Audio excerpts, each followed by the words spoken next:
राधे राधे बंधुओं, बहुत स्वागत है आपका हमारे डिजिटल प्लेटफॉर्म स्तुति पर। बंधुओं, इस वीडियो में हम बात करेंगे और कमेंट बॉक्स में बहुत सारे लोगों ने ये प्रश्न किया है कि एकादशी व्रत का पारण किस तरह करना चाहिए, इसकी क्या विधि है। इस वीडियो में आज आपको यही बताएंगे। देखिए, 29 तारीख को इस साल माघ मास के शुक्ल पक्ष की जया एकादशी है। इस दिन आप श्रद्धा भक्ति के साथ भगवान विष्णु की उपासना करें, पितरों के लिए तर्पण पिंडदान करें, क्योंकि इस एकादशी का व्रत करने से हमें भगवान विष्णु की कृपा के साथ सभी मनोकामनाएं पूरी होती हैं। इस एकादशी का व्रत करने से हमें नरक के द्वार से मुक्ति मिलती है। हमें इस एकादशी का व्रत करने से प्रेत योनि में भटकना नहीं पड़ता। शास्त्र यहां तक कहते हैं कि यदि आपको ऐसा लग रहा है कि आपकी कुंडली में पितृदोष है या आपके पितृ आपसे असंतुष्ट हैं, तो आप इस एकादशी का व्रत करके उसका फल अपने पितरों को समर्पित करें, तो उनको भी प्रेत योनि से मुक्ति मिल जाती है, उनको शांति प्राप्त होती है, वो आपको आशीर्वाद देते हैं, जिसकी वजह से घर में सुख शांति आती है। अब प्रदोष व्रत, एकादशी का व्रत करने के बाद उसके पारण का विशेष महत्व है।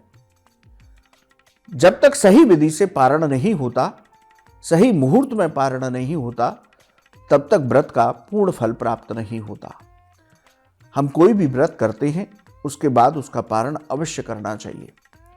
चाहे आप कोई भी व्रत करें, उसके पारण का भी मुहूर्त पंचांगों में दिया होता है। जय एकादशी को बात कर रहे हैं तो 30 जनवरी को पारण का समय रहेगा 6:41 से सुबह 8:56 तक, यानी कि सुबह 6:41 से लेकर आप 8:56 तक इस मुहूर्त में व्रत का पारण अवश्य कीजिए। व्रत का पारण क्या होता है? देखिए, आपने फलाहार रख करके एकादशी का व्रत किया।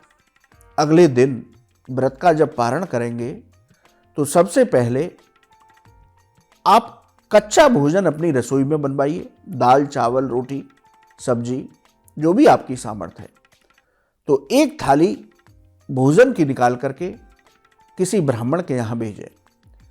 यदि ऐसा संभव नहीं है तो भोजन की सामग्री, यानी कि जैसे कुछ आटा, कुछ सब्जी, उसके साथ मसाले, घी, कुछ मीठा और दक्षिणा, ये इसको सीधा बोला जाता है।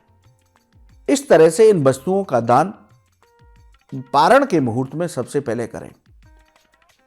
किसी ब्राह्मण को देकर के उसका चरण स्पर्श करें और उसके बाद अपने व्रत का पारण करें, यानी कि व्रत को खोलें।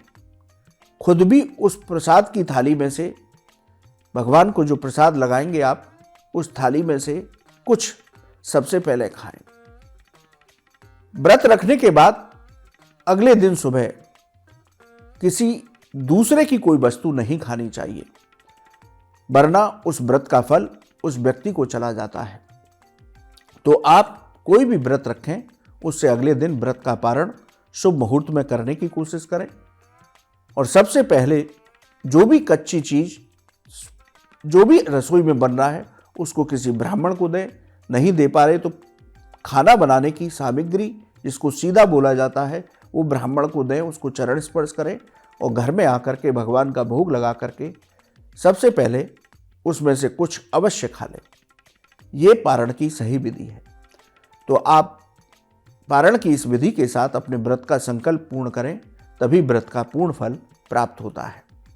बंधुओं, यदि आपकी कोई और भी जिज्ञासा धर्म से जुड़ी हो या ज्योतिष से जुड़ी हो, तो आप हमारे कमेंट बॉक्स में लिखिए, हम उसका जवाब अवश्य देंगे। राधे राधे।